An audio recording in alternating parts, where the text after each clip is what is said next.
Okay, good afternoon again. I hope you had a nice lunch and break. Remember I mentioned the first ideas when the augmented reality sort of announced itself many years ago, and Ivan Sutherland developed the first head-mounted display at MIT lab. There was a person called Vannevar Bush who wrote an essay in 1945 called As We May Think. So at the end of the First World War, someone actually thought about this potential futuristic thinking, thinking from the person's point of view, thinking from the user-centered point of view. And since we can claim that this technology was born in the mid-50s last century, and it had this like an idea, and after 70 years we have it now, maybe not so sophisticated as we would want it to be, but let's not sort of cut ourselves in our dreams about the future with our technical limitations that we have right now. So if you think about something that you would want to implement during this session today or tomorrow or during this course, try to write it somewhere down. Like, I would want this technology to do this, this, and that. Maybe it's not there yet, but maybe you want to work on this later. Maybe you can think and save that for the future. But it's always good also to keep like notes of all the things that you might want to experience with that technology in the future. And this thinking that historically was usually found in different sci-fi movies and books and dreams has also have steps in the books by Arthur Clarke. And I really, really love this quote from his essay, The Childhood's End. So this is the point of the life where you're supposed to stop dreaming, where you're supposed to be adults and do serious stuff. But for him, it's not like this, and he encourages everyone still to maintain this ability to look with different eyes, things that you do in your everyday life, to think about them. Something real, unimaginable, adventures that you might want to have. Because at some point, childhood's dreams, they unite people, and we reference them in our conversations, in all the cultural background that we have with our, I don't know, friends and family. And this is also that triggers all the senses that we have. It's maybe a sort of philosophical proprioception of your body. If you extend the concept of spatial computing to your everyday life, into the way people design spaces, their physical spaces where they work, where they create things, where they control things, people extended their cognition to walls, to, I don't know, floors, to different screen. These are two examples of the Mission Control Center in the US on the right, and on the left it's pretty much old-fashioned Mission Control Center on the power plant station. And these are the good examples of how people distribute their recognition to physical environment. Maybe it's not so augmented as we would want it to be, and maybe it's not so futuristic as in different like modern movies, like the Iron Man or something like this.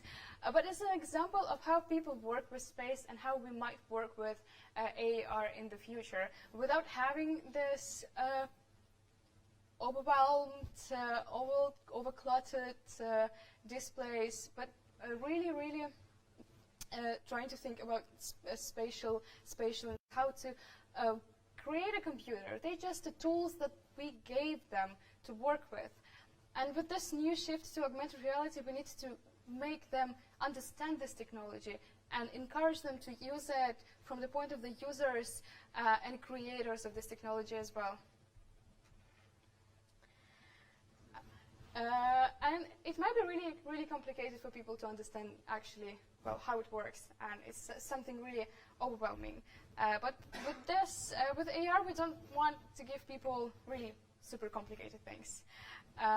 Because there is a theory called cognitive load theory, and it's sort of the summary of why people experience a lot of different sensations and think like every second in the room, from the light, from the sound, from The way objects are depicted, it's called skeuomorphism. It's where we follow the natural sort of representation of the objects where we create them. It's like the paintbrush, the painting, notepad is actual notepad, so it's like the icons are representing the actual objects itself. But Forbes in 2007 announced that, okay, skeuomorphism is dead anymore, we don't need that anymore, we need to create something new. And this is like an encouragement for us to forget old things and be super mega imaginative when we're working on spatial interactions, trying to reference something different but not usual things. I will briefly, for the rest of the lecture, try to walk with you through the concepts of spatial computing and how to actually implement them. As I mentioned before, spatial audio, 3D sound is something that helps us to navigate in the room. So you can have audio cues coming from different points saying where to go, what to follow. The next one is the minimap. It's like an example. It's not necessarily that like you need to use it, but minimap is also showing like where you are in the room, what else is there. Imagine like you're wearing HoloLens and here's like the floating minimap of where you are and where all the content is in the room, and it basically follows you while you're walking inside the room and you can see all the content. So trails are like this, moving objects. So if you see the lines here, it's like the path lines, and it shows you where to go, where to walk in the room. And the peripheral glint, it's like a flashy aura within the field of view, and it shows you where to go, directing by you by the examples of the user interface elements that we had 3 years ago, and the menus of some icons. So we were trying to test how users perceive and whether they understand the meanings. It's still a bit skeuomorphic, but unfortunately we found that some people still need them, and it's really hard to jump straight to something very abstract, and especially it's really hard to imagine and invent something really expert without an understanding what the user wants. And these icons that are just representations of the icons on the computer, like on your mobile phone, for example, right? It's just basically the copies. But it's not on this image, but imagine that this is the box. And for example, if you want to create a room experience, these icons won't be located just in front of you.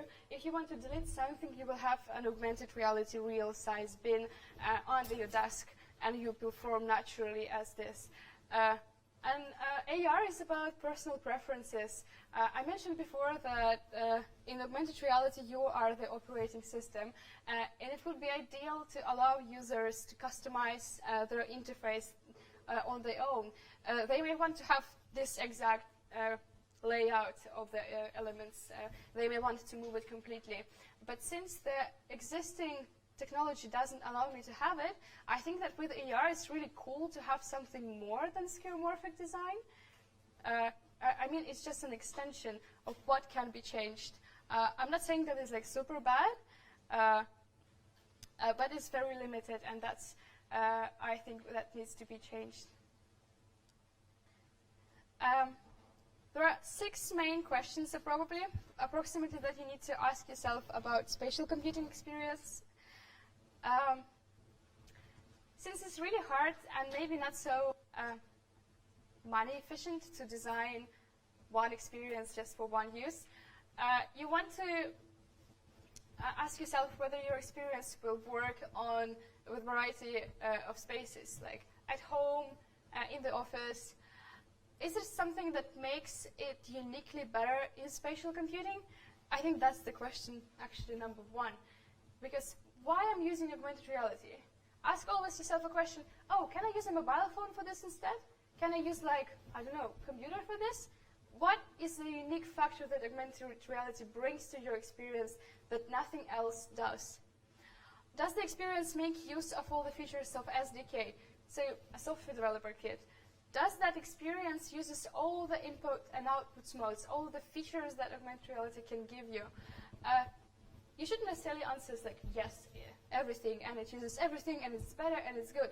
You need to find the balance, what makes your experience unique. What about this experience will keep users engaged and want to come back tomorrow? It's like from this hierarchy of needs. So why would you want to go back and to use the system again? How does it fit into a person's life? Is it like an everyday experience, or for how long? When the person will use it, like in the morning, in the evening, because most of the people are really busy in the morning, they're in rush, so it's really hard to put on the HoloLens and do something. Maybe it's like an evening experience, or it's a work experience. And the last question, does it connect them to other people? How does it connect to the space that they live in? Is it just a standalone experience that you can open anywhere in the world and work with it? Or it's something that would interact meaningfully with the physical space in your room? Does it create, do you have like an additional sense that derives from the physical space when you work with your application? So try to ask you these questions when you think about your experience. And when you do that, always start with an assumption, with a question. It can be like very messy. You don't really need to have like one perfectly phrased question from the first time. You need to like think about it and maybe change it to something else. Then change your hypothesis is absolutely okay. And it's like why I'm doing this. Always ask yourself why are you doing this this problem, this question, what I'm trying to solve. Whether your experience is personalized, it's like I have this experience and it's always working with me and interacting with me. Whether it's like the open game world experience where I need to explore maybe new angles of my personal behavior, of my learning progress, of something else that I didn't know before, or whether it's a social experience where you interact with that system with a group of people, with your friend, with your family. And always think spatially, please. Since it's a very 3D experience and 3D technology, always try to think about the ways you can make it a bit more spatial and interactable at the end. Now we have a small section of how not to design. I haven't given you any like visual examples of how not to. It was all very probably abstract for you, like what is a hologram. And I have some examples of what is a bit weird, and we were supposed to avoid doing that. So it's like randomly floating visualizations with no interaction. This is the biggest, I think, problem with augmented reality experiences. Someone is really fascinated about AR. Like, okay, I want to visualize a cell, for example, a human cell for biology class, and it's like one application in a HoloLens store only for one cell. And there are thousands of this for liver, stomach, brain, and it's really hard actually for the user to work with it. And this is like this fancy car, but it has no interactions, no annotation, nothing. It's just a visualization of this car. Maybe it's good for the purpose of their like once use. They want to see what they did, or it's an application of 3D model visualization, so you can drag and drop your 3D models into an app, and it will just show them to you in this real size. But try to have a grounding for your holograms and interaction cues. This probably relates to the section, the UI section that I taught last lesson. It's the massive text with the font. It's absolutely unreadable. It's really hard to understand. It's just a massive amount of information that you can't get through, and it's not really different from the classical example of the textbooks where you have all the list of things. Try to avoid large objects that obscure field of view. HoloLens has a pretty good field of view, but it's not so good as you would want to have it. And try to make your objects flow somewhere apart of you, like 1.5 meter, so you can still see the other things in the room that not obscuring field of view. And this is an example, just like someone did everything in augmented reality, I think, in this application, just everything. They had the visualizations of the hologram, they had the text, they had another hologram and another text, and some additional instructions over there. And that's on the back. It's like the physical objects that people were working with, and it was absolutely unreadable, unimaginably difficult to understand what it is, how to work with it, and how to read that data. Another, it's really common, is like overlapping, is where you have something that's pointing towards something, but you can't see why, because you have a cross here, you can't understand what exactly is crossing and where this thing is pointing. So try to be precise. Maybe navigational arrows is not the best solution for this system. Maybe you can do something else. And this is an example of something absolutely unknown. In theory, it was supposed to be the memory map using the method of loci. It's like where you try to remember thousands of things, and you're using the like a mind tree map style design.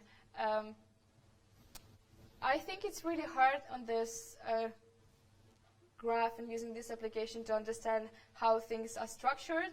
And if you're trying to use the spatial memory palace, which the method of loci does on its own, ideally, you would want to use the room experience, not to focus all your content in the one particular tiny place in the room. So it's not serves its aim. And also try to be safe and think about the space where you're using your technology. There are many examples of how people adapt augmented reality to helmets. There are even augmented reality glasses with helmet already, because think about your environment again, where you will use it.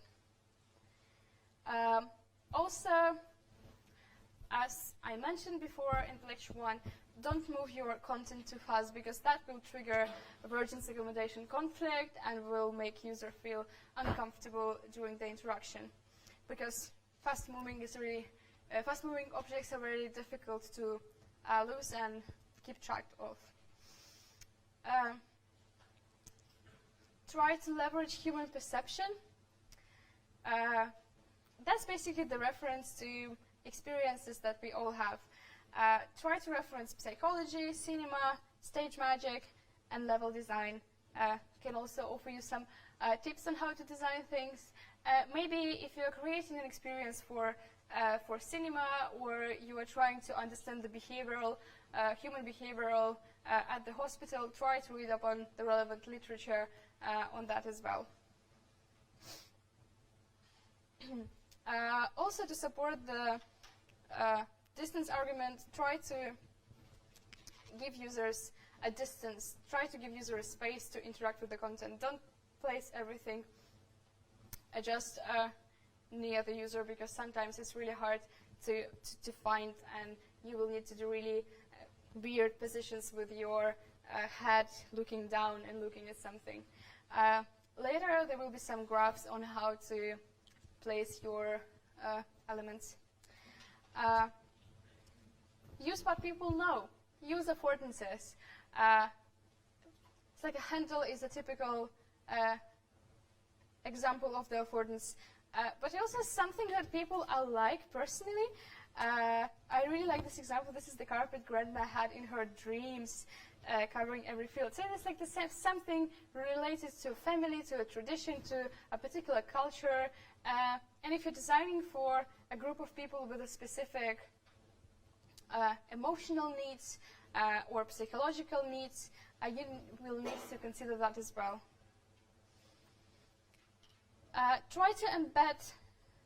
the digital with physical attributes. That's basically answering your question about skeuomorphic design. So instead of creating the representations of something that we already have, like a small items, but still computer-like, you can reference the physical objects and work with them. Maybe you can incorporate some, I don't know, ML, machine learning algorithms, where you can recognize a space, a desk, and you can turn your desk into an interface itself. You can embed your things that are in your room with some digital properties. Let users move. It's basically about engaging users. So what's different with VR? Because we were always standing in front of the computer or sitting in front of the computer, but with augmented reality you can walk, you can sit, you can do different things in the room, and try to think about that as well. Because people will be more committed to the experience when they are active, when they are engaged.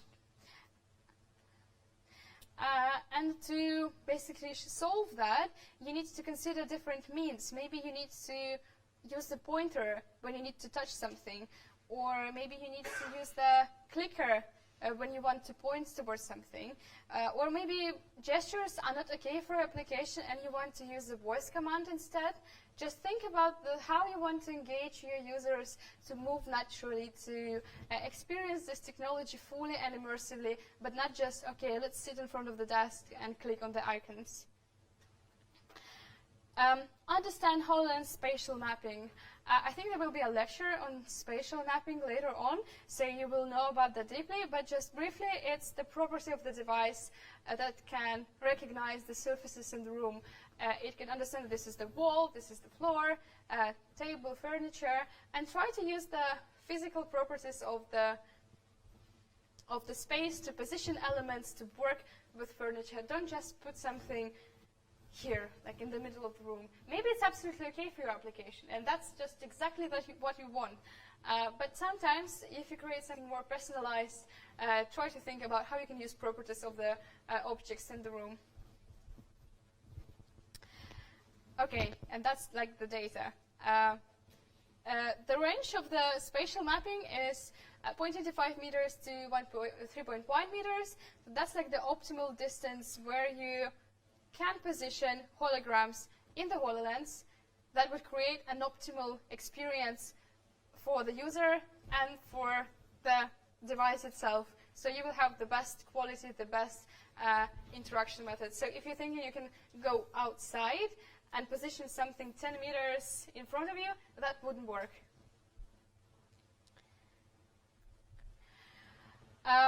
The hologram placement. The minimum range of the hologram placement is approximately 10 centimeters. That's like the technical possibilities of the device. But again, they will lean back to see that. They will just step back and might fall down. So try to position like 1 meter in front of the user.